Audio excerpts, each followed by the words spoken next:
Hi, this is Zed from Zed Surfing Adventures, giving you the tip of the day. Today's tip is going to be waxing the surfboard. The importance of waxing a board is so your feet can stick to the board. Also, when you're paddling, it helps your chest also from slipping around on top of the board.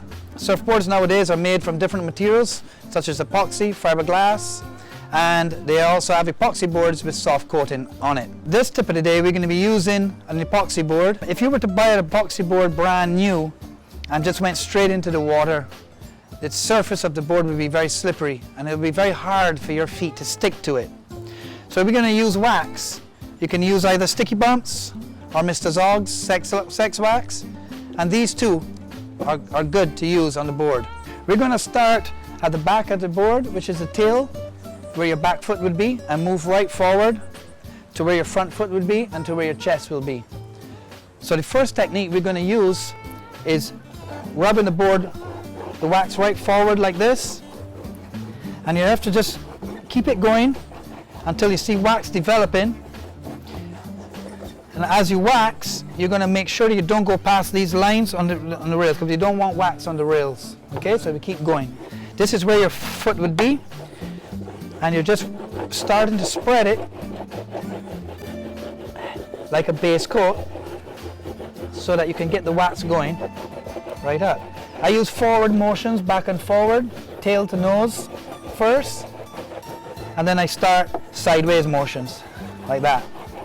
What this does is it helps you develop a nice bumpy surface to the board. As you can see it developing there. And then I start with circles. As you can see, the wax is starting to develop in some big lumps. Right up. You can also use the side of the wax. That would help it make smaller bumps and do in circles.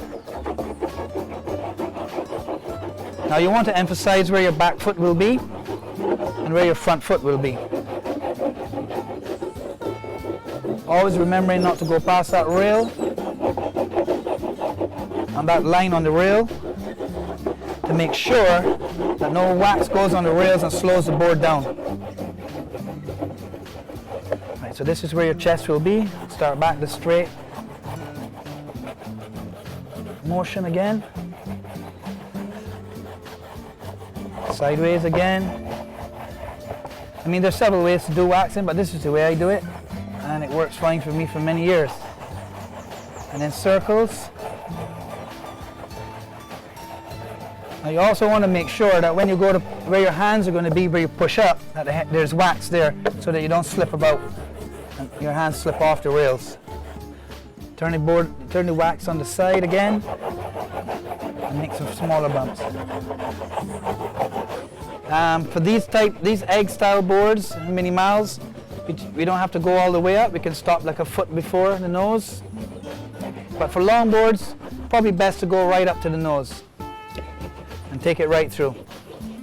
Okay, always remembering keeping that line, the wax within that line of the rail.